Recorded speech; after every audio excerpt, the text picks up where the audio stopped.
Imagine standing in your garden. The soil is depleted, the harvest is weakening, and you know that without fertilizer, nothing will work soon. But what if I told you that there is a plant that has been solving exactly this problem for centuries? A plant that regenerates the soil, provides the nutrients your plants need, and works completely for free, day after day, year after year. A plant that could make the entire system of industrial fertilizer production redundant. And that is precisely why it was systematically pushed out of our consciousness. Not through an official ban, but through something much more effective. Through forgetting, through dependency, through a system that made us believe we needed chemicals to survive. What you will learn in the next few minutes will fundamentally change your view of gardening, self-sufficiency, and your own independence. It's not just about a plant, it's about a principle. A principle our grandparents still knew and that we almost lost. A principle that was the foundation of all successful agriculture for millennia before the chemical industry convinced us we had to go their way. If becoming independent in the long term is important to you, if you want to understand how nature really works, then stay with this video. Because by the end of this video, you will understand why this knowledge is so valuable and why it almost disappeared. You will know concrete steps you can implement tomorrow, and you will understand why this path not only works, but why it is the only sustainable path. Let's go back. 100 years, 200 years, 1,000 years to a time when there were no fertilizer factories, no synthetic nitrogen compounds, no dependence on global supply chains, no ships bringing phosphate from distant lands. And yet people fed themselves. The soil was fertile. The yields were sufficient. How was that possible? The answer lies in an understanding of nature that we have almost completely lost today. In ancient Rome, farmers already knew that certain plants improved the soil.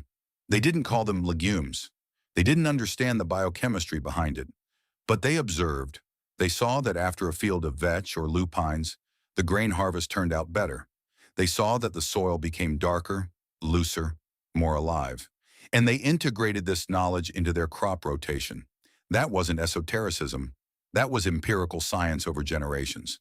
In the Middle Ages, the three-field system was standard. One-third lay fallow, often overgrown with clover or other plants that restored the soil. Farmers knew, if you don't let the soil rest, if you don't give it what it needs, it will die. And with it, your future. This knowledge was essential for survival. It was not optional. Then came industrialization in the 19th century. As chemistry progressed, scientists like Justus von Liebig recognized that plants need specific elements: nitrogen, phosphorus, potassium. The law of the minimum stated that the element in shortest supply limits growth. This was a breakthrough, but it was also the beginning of a wrong path, because with this knowledge came an idea. If we can manufacture these nutrients artificially, we can surpass nature.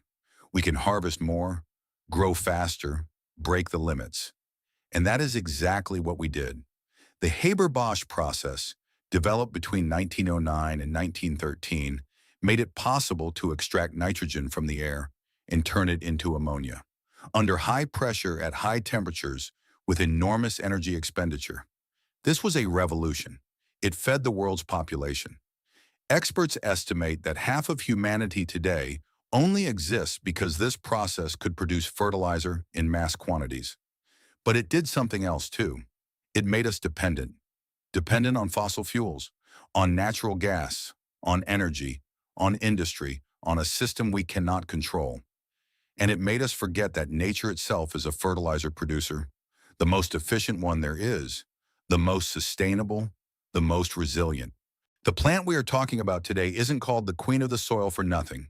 It belongs to a group of plants that can do something that seems almost magical. It pulls nitrogen from the air, not from the soil, from the air. Nitrogen makes up 78% of our atmosphere. It is everywhere around us. In every breath, above every square meter of soil, thousands of tons of nitrogen float. But plants normally cannot use it. The bond between two nitrogen atoms in the air is one of the strongest chemical bonds there is. Breaking it requires enormous energy.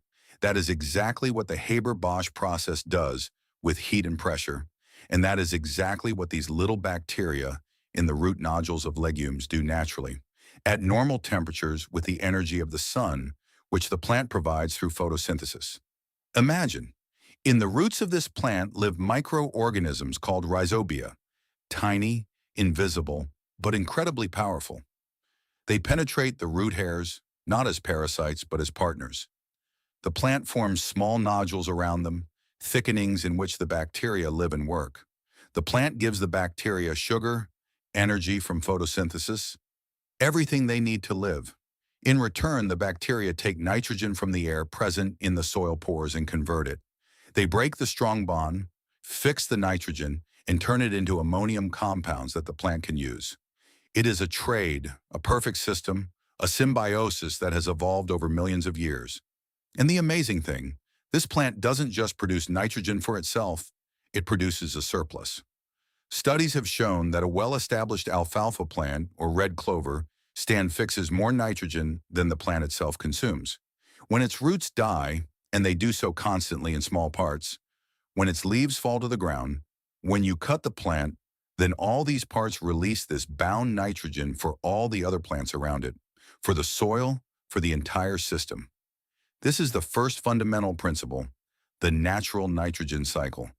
Nature has created a system that sustains itself, that feeds itself, that needs no input from the outside, no factory necessary, no energy except the sun, no natural gas, no supply chains, only the cooperation between plant, bacteria, and soil. A system that has worked for hundreds of millions of years. Which plant is this specifically? There isn't just one. It's an entire family, the legumes, the pulse family. Worldwide, there are over 20,000 species. These include clover in its many varieties, alfalfa, vetches, lupines, peas, beans, lentils, chickpeas, grass peas, sainfoin, and bird's foot trefoil. Each has its strengths, its preferred conditions, and its specific properties. For the garden, for self-sufficiency, and for soil building, a few stand out in particular.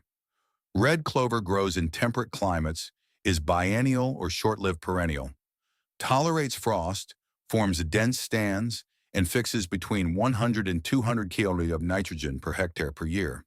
White clover is shorter, perfect as a living mulch, as undersowing, or as ground cover. It is robust, undemanding, and also tolerates drought relatively well. Alfalfa, also known as lucerne, is the queen among forage plants. Its roots reach 3, 4, sometimes 5 meters deep into the earth.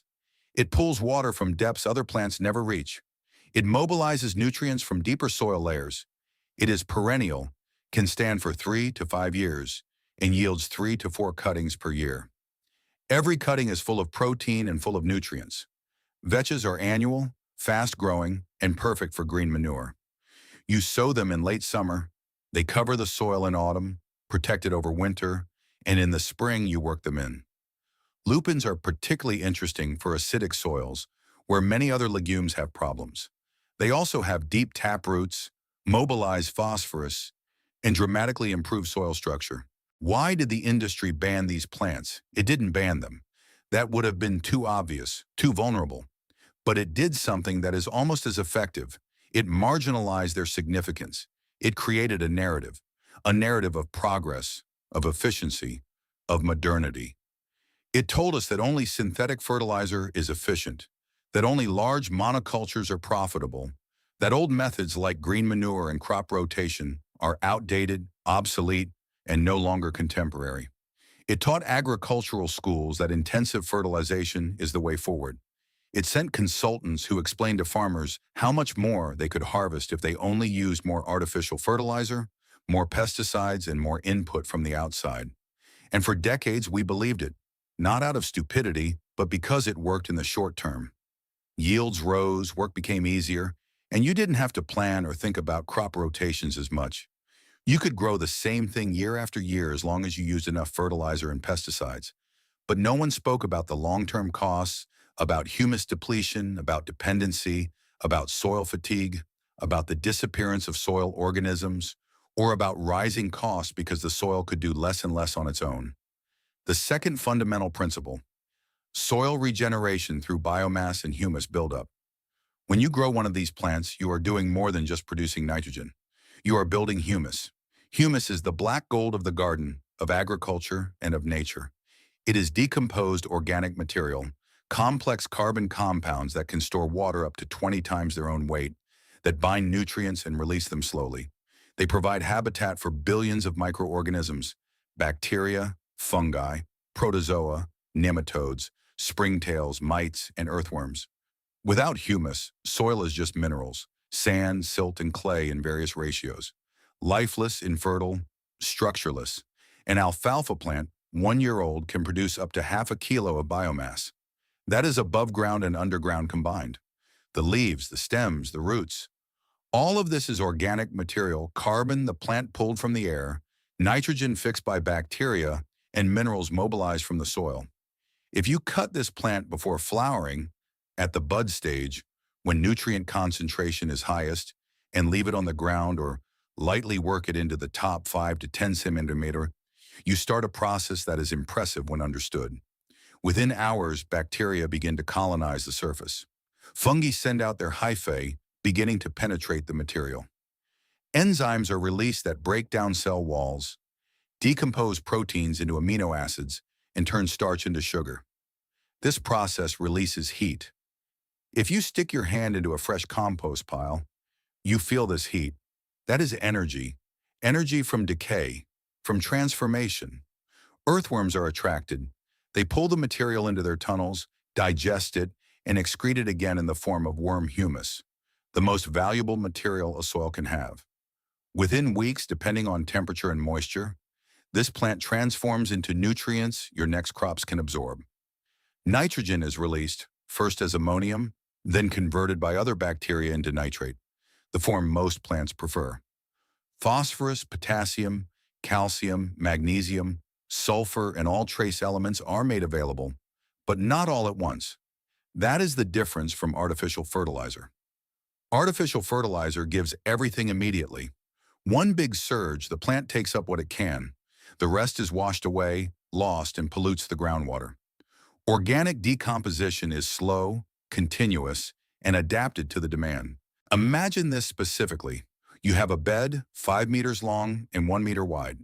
In the spring, you plant red clover between your vegetable rows, perhaps between tomatoes, cabbage, or peppers. Red clover germinates quickly, grows low, shades the soil, keeps moisture in, and suppresses weeds. While your tomatoes grow and form fruit, the clover works in the background. Its roots go deep, form nodules, and fix nitrogen. In the fall, when you harvest the tomatoes and remove the plants, the clover is still there. You can mow it, lightly work it in, or let it stand over winter. In the spring, when the soil temperature is right, you work it in. You wait 4 weeks, let the soil settle, let the decomposition work, and then you set your next crop. Pumpkins, perhaps, zucchini, or tomatoes again if you rotate them to a different spot. And they grow in soil that has regenerated itself without you having to buy a bag of fertilizer, without being dependent on price fluctuations, availability, or supply chains. You worked with nature, not against it. That is independence. That is the feeling our grandparents knew. The feeling that the soil is working for you, not that you constantly have to fight against it. But it goes further. The third crucial principle, deep rooting and nutrient mobilization. Most vegetable plants we grow have shallow root systems. Lettuce roots 15 to 20 centimeters deep. Tomatoes go a bit deeper, maybe 30 to 60 centimeters if the soil allows. Cabbage is similar. They reach the upper soil layers and get what is available there.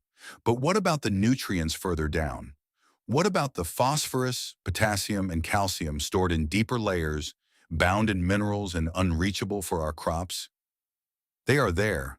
The soil is not poor. It is only locked. This is where plants like alfalfa come into play. Their taproots are impressive. They penetrate the soil like drills, like natural digging tools. In loose soils, they can go 4 to 5 meters deep. In heavier soils, still 2 to 3 meters. On their way through the soil layers, they secrete organic acids that dissolve minerals, release phosphorus from insoluble compounds, and make potassium available. They bring these nutrients up, store them in leaves and stems, concentrate them, and when you cut these leaves, or when these roots die and decompose, these nutrients are released again. But now they are in the upper soil layers where your vegetable plants can use them. It is a natural elevator for nutrients, a conveyor belt from the depths to the surface. And in the process, these roots improve soil structure. They break through compaction, create channels for water to seep through, for air to penetrate, and for other roots to grow later. Very few people realize this, but it is fundamental. A healthy alfalfa plant, an established stand, can fix over 200 kilos of nitrogen per hectare per year. That is equivalent to several bags of artificial fertilizer, depending on concentration, 4 to 6 bags for free.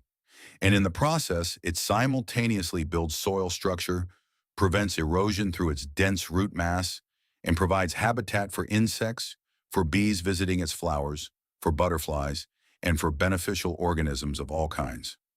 It is a system that solves several problems at once. Not just one problem, several. That is the difference between industrial thinking and natural thinking. Industry solves a problem with a product. Nature solves many problems with a system. Stay tuned because now we come to something many underestimate, but which in practice can decide success or failure. The fourth principle, disease suppression and soil health. A soil that is constantly planted with the same crops becomes sick. This is not a metaphor, it is reality. Fungi specialized in tomatoes accumulate. Fusarium, verticillium, phytophthora. Nematodes, tiny roundworms that attack roots, multiply in mass. Bacterial pathogens persist. They wait in the soil, year after year, and when you plant tomatoes again next year, they are there. They strike. The plants wilt despite water, the leaves turn yellow, and the yield collapses. The industrial solution, ignore crop rotation and instead sterilize the soil, use fungicides, and use resistant varieties. This works for a while, but it is an arms race. The pathogens adapt, costs rise, dependency grows, and the soil becomes biologically poor because the agents don't distinguish between good and bad. Legumes break this cycle not just because they are a different plant family with which most pathogens have no relationship, but because they fundamentally change the microbial community in the soil. They promote certain groups of bacteria called PGPR, plant growth promoting rhizobacteria, bacteria that promote plant growth. These produce natural antibiotics that suppress harmful fungi. They compete for resources, space, and nutrients, thus displacing pathogens. Legumes produce root exudates. These are chemical compounds secreted from the root tips, sugars, amino acids, and organic acids. These exudates are food for microorganisms, but not equally for all. They attract selectively. They promote a specific microbial community that keeps the soil healthy. Studies have shown that soil that has seen clover or alfalfa for a year is more resilient against many diseases. The diversity of microorganisms is higher, the soil structure is better, and the water holding capacity is improved. And here lies the core, the fundamental difference in mindset. Industrial agriculture taught us to solve problems with products. Identify problem, buy product, treat problem. Disease, fungicide, pests, insecticide. Nutrient deficiency, fertilizer. Weeds, herbicide. Every problem a solution. Every solution a product. Every product costs money, creates dependency, and requires knowledge of application, dosage, and timing. And every product has side effects, resistance, environmental pollution, and health risks. Nature solves these problems differently, through diversity, cycles, cooperation, and resilience instead of resistance. A healthy system doesn't need constant intervention. It regulates itself. Not perfectly. There are always fluctuations. Sometimes more aphids, sometimes fewer. Sometimes a fungal infection, sometimes not. But the system doesn't collapse. It cushions and recovers because diversity is there. Beneficial insects are there, and the soil is strong enough. The fifth principle, which is especially important when we talk about long-term independence, cost efficiency and economic resilience. Really do the math. Take a calculator. A 25 kilogram bag of good nitrogen fertilizer, 40% nitrogen, costs between 40 and 60 euros today, depending on market conditions, region, and season. Prices fluctuate. They depend on the price of gas because natural gas is the main raw material. They depend on international markets, politics, and crises.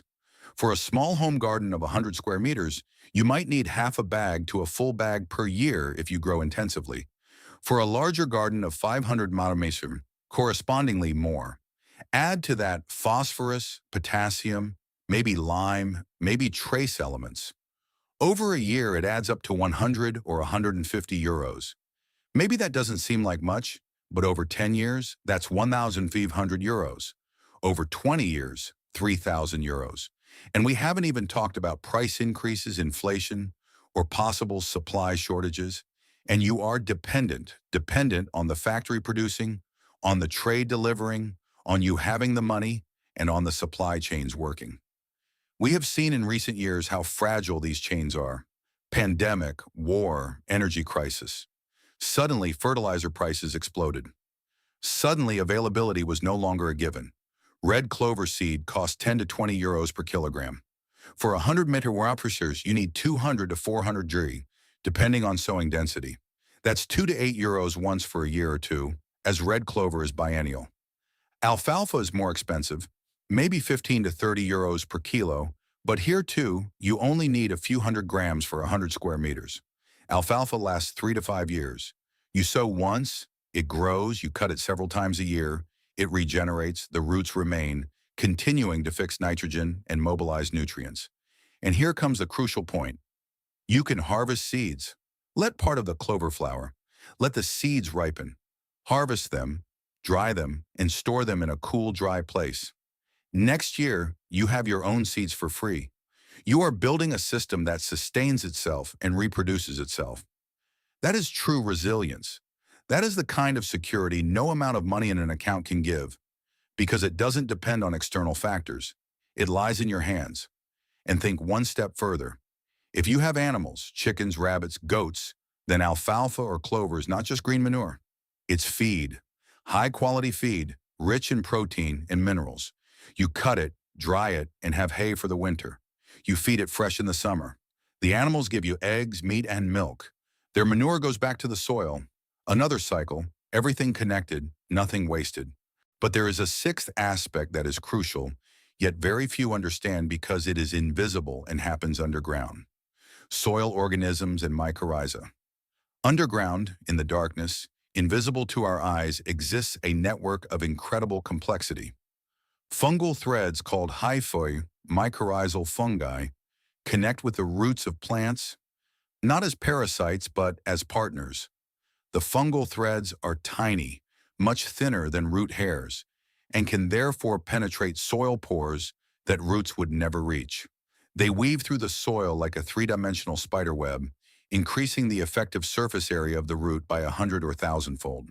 These fungi supply the plant with water they pull from tiny pores, with phosphorus they mobilize from insoluble compounds, with trace elements, with nitrogen, and with everything the plant needs. In return, they get sugar from the plant, glucose, fructose, directly from photosynthesis. Again a trade, again a symbiosis.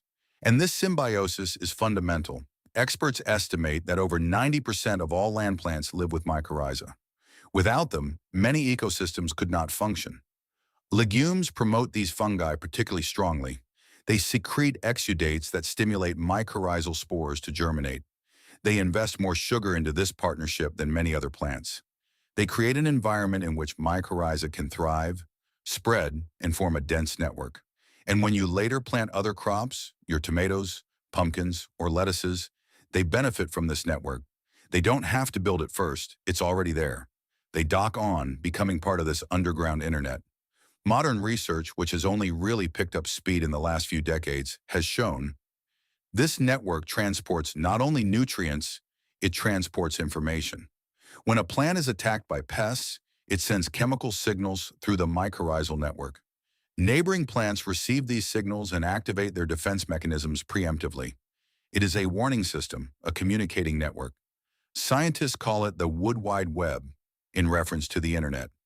Plants connected to mycorrhiza grow stronger, have darker leaves, and are more resilient against drought because the fungi pull in water from greater distances.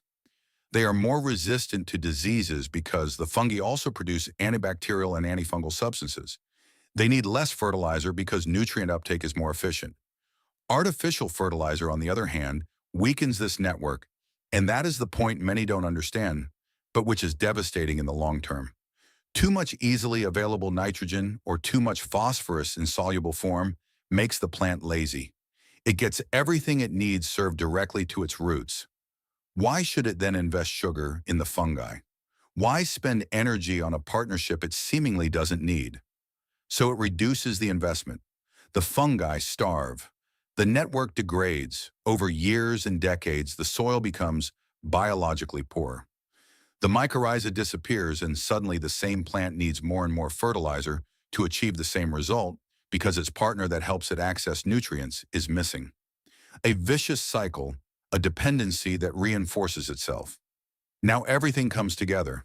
When you integrate legumes into your garden system, you are not just creating a nitrogen source, you are creating a cycle, a natural self-sustaining cycle that makes you more independent with each year, that strengthens your soil, makes it more alive, more fertile, and lowers your costs, not just today, but for years to come, letting your plants grow healthier because the entire system is healthier. How do you implement this practically? Very specifically, step by step. Let's go through what you can do. Tomorrow, next week, this year. First possibility, undersowing. You have a vegetable bed. In the spring, you plant tomatoes with 50 centimeters spacing. Between the rows, you have space. There you sow white clover, thinly about 10 grams per square meter. The clover germinates within a week if there is sufficient moisture. It grows low, forming a dense carpet about 10 to 15 centimeter high. It shades the soil, keeps moisture in, and suppresses weeds. At the same time, it fixes nitrogen, benefiting the tomatoes. You have to water less because evaporation is reduced. You don't have to weed because the clover keeps the space occupied. In the fall, when you harvest the tomatoes and remove the plants, you leave the clover standing.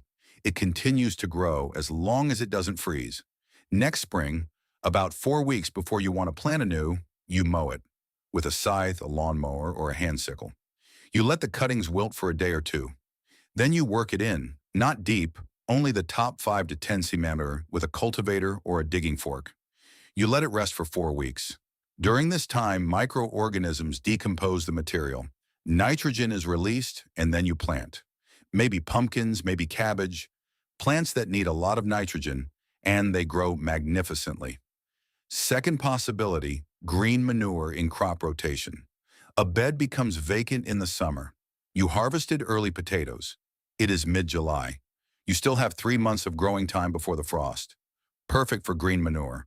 You loosen the soil on the surface. You sow Alexandria clover or crimson clover. Both grow quickly, or a mixture of vetch and rye. The vetch fixes nitrogen. The rye provides structure and suppresses weeds aggressively. 20 to 30 grams per square meter. You water it if it's dry. Within 2 weeks, you have a green carpet. This grows until autumn, until the frosts come. It covers the soil completely, preventing rain from silting up the soil or wind from carrying it away. Vetches can still fix nitrogen until the first frost. In winter, they freeze off. That is fine. The dead biomass remains as mulch, providing further protection. In the spring, as soon as the soil is workable, you work everything in, again, superficially. You wait 4 weeks, and then the bed is ready for the next main crop. Third possibility, perennial green manure with alfalfa. You have an area that you can take out of main use for a year or two. Perhaps a new piece of garden you are developing. Perhaps a bed whose soil is depleted and urgently needs regeneration. You sow alfalfa in the spring, 10 to 15 g per square meter. Choose a variety that fits your climate. Alfalfa needs sun, doesn't like waterlogging, and prefers slightly alkaline soils, but also grows on neutral ones. It germinates, grows slowly in the first year, forms a rosette, and invests heavily in the root. In the second year, it shoots up, flowers, and can reach a meter in height. You can cut it 2 or 3 times. Every time you cut, part of the roots die off, releasing nitrogen. Use the cuttings as mulch for other beds, for compost, or for animals. Alfalfa regrows every time. It is incredibly productive. After 2 to 3 years, you have transformed soil. The structure is crumbly. The humus content has noticeably increased. The color is darker. When you dig then, you see earthworms in quantities you didn't have before. Fourth possibility, border planting in strips. You don't have to use the whole bed. You can sow strips, 50 centimeter vegetables, 50 centimeter clover, 50 centimeter vegetables. Or you sow the edges of your beds with clover, where you don't use the space so intensively anyway. The clover stabilizes the bed edges, preventing soil from sliding off. It fixes nitrogen that slowly diffuses into the bed. It provides useful habitat and flowers for bees. It is a small start, but a start. That is crucial to understand. You don't have to change everything at once. You don't have to throw your entire system overboard. That would be overwhelming and would provoke mistakes. You start small. One bed, one method. You observe, you learn, you see what works and what doesn't. Perhaps your soil is too acidic for alfalfa. Then use lupines. Perhaps it's too heavy for clover. Then improve the drainage first, mix in sand, or build raised beds. You experiment and adapt, and with each year your understanding grows. You develop a feel for what your soil needs, when the right time is, and how long you have to wait. You become an observer, a partner to nature, not a controller. And here is something important. There is no perfect way. Every garden is different, every soil is different, and every climate is different. What works for me might not work for you, but the principles are the same. Fix nitrogen, build biomass, use deep rooting, promote soil organisms, and create cycles. These principles are universal. How you implement them is what you adapt. Let's talk about problems that can occur, because it isn't always easy. Reality is more complicated than theory. First problem, the clover doesn't grow. You sowed, watered, and waited, but after 2 weeks, nothing or very little comes up. Possible causes. The pH value of the soil is too low. Clover doesn't like it too acidic, preferring pH 6 to 7.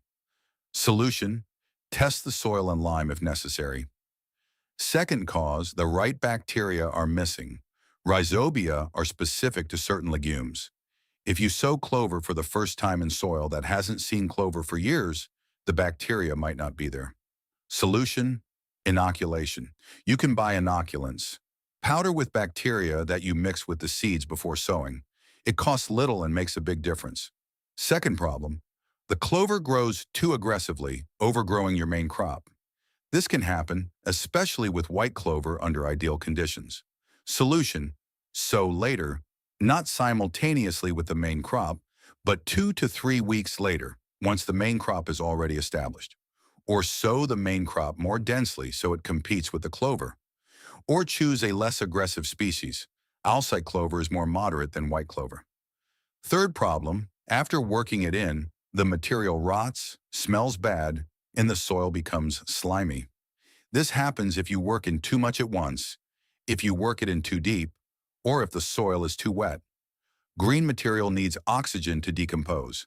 If you bury it deep in wet soil, anaerobic putrefaction occurs. Solution: only work it in superficially. Let it wilt first for a day or two. Do not work on wet soil. Wait until it has dried out and do not add too much at once. Better in phases. First one part, wait 2 weeks, then the rest. Fourth problem, slugs. Clover and legumes attract slugs, especially young tender material. This can be a problem in gardens with high slug populations. Solution: combine with slug-repellent plants like lavender or thyme on the edge, or use barriers like slug collars around your main plants. Or accept that the slugs will eat the clover and not the lettuce. Sometimes clover is the sacrificial plant that distracts them. Fifth problem, you have little space. Every square meter counts for yield. Then green manure seems like a luxury. But think differently. Green manure is an investment. You sacrifice 1 year of yield for 5 years of better yield afterward. Or you use time windows. The soil is never empty. Between 2 crops, sow green manure. Even if it only grows for 6 weeks, it's better than bare soil. Or use undersowing. As described, the space is used twice. There is a reason why our grandparents, why farmers for centuries, knew and lived these principles. Why every traditional farm had a clover meadow.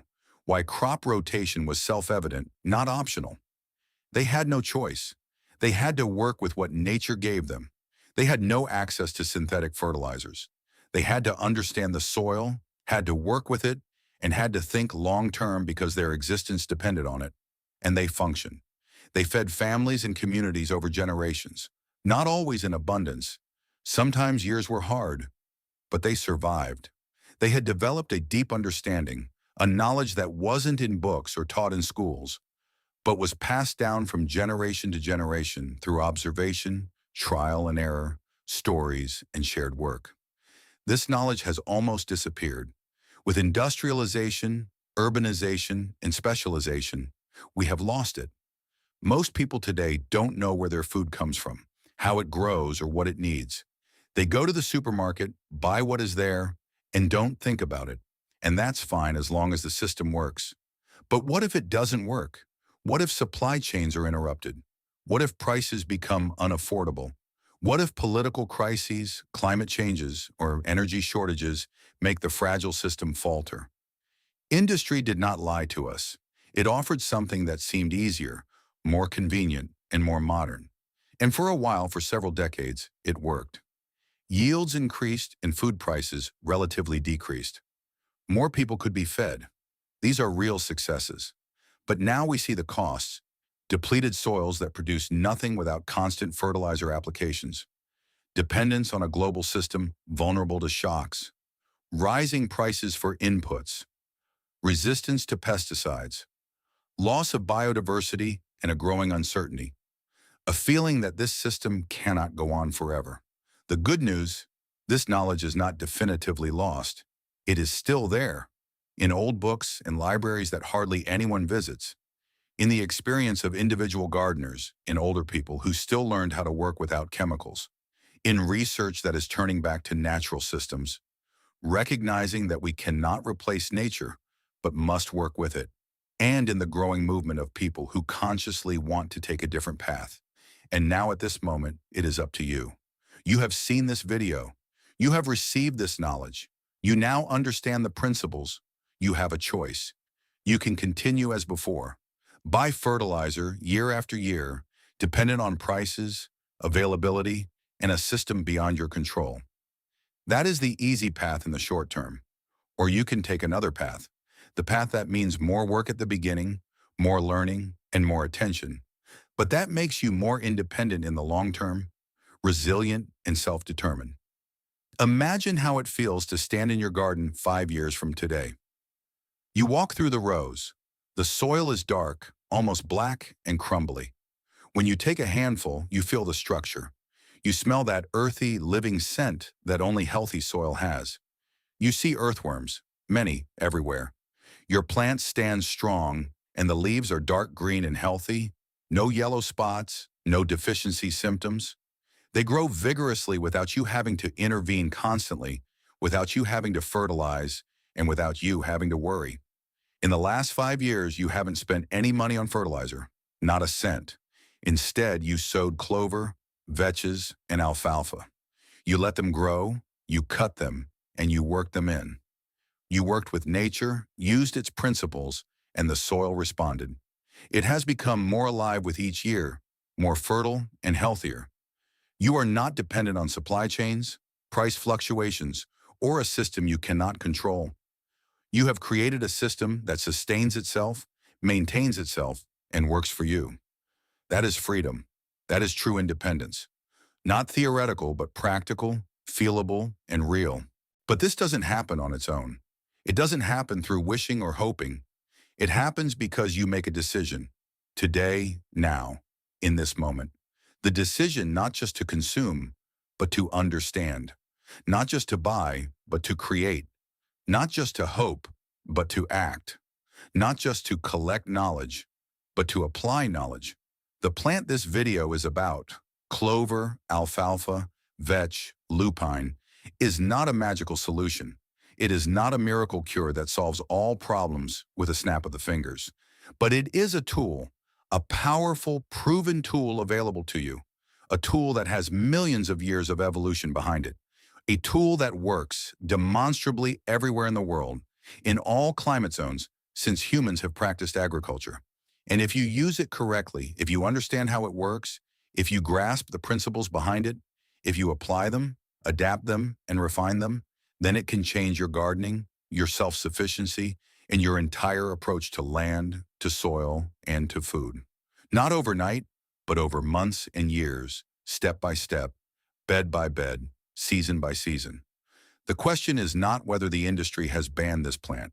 The question is why we have forgotten what is possible, why we stopped listening to nature, why we stopped respecting the soil as a living system, not as a dead substrate into which we pump chemicals, and why we now, in a time when independence is more important than ever, in a time of growing uncertainty, must find our way back to what works, to what is sustainable, and to what doesn't make us dependent but free. The answer lies in your hands, literally in your soil, in the seeds you sow, in the decisions you make, in the time you invest, and in the attention you give the soil. You don't have to know everything. No one knows everything. Not me, not the experts. The soil is infinitely complex and infinitely variable. Every garden is a universe in itself. You don't have to be perfect. Perfection doesn't exist in nature. Nature is diversity, adaptation, trial and error, and evolution. You just have to start. One bed, one plant, one principle.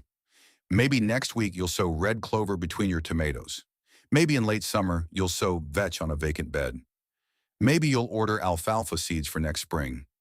Maybe you'll read more about crop rotation, green manure, and soil biology. Maybe you'll talk to older gardeners in your neighborhood and ask them how they used to do it. And from there, it grows.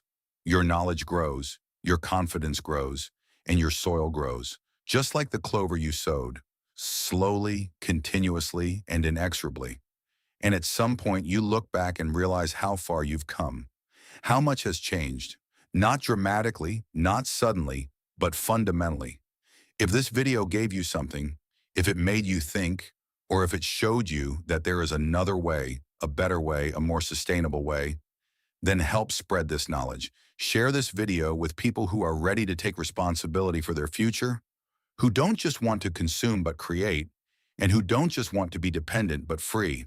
And write in the comments, what experiences have you had with green manure? Have you already worked with clover, alfalfa, or vetch? What worked? What didn't? What questions do you have? What would you like to try? Let's form a community. Let's share knowledge. Let's learn from each other because no one has all the answers. But together we have more experience, more perspectives, and more solutions. Because this right here is more than just a video. This is more than just information. This is the beginning of something bigger, the beginning of your independence, the beginning of your journey to a deeper understanding of nature, of soil, and of life, the beginning of a system that carries you, feeds you, and gives you security in uncertain times.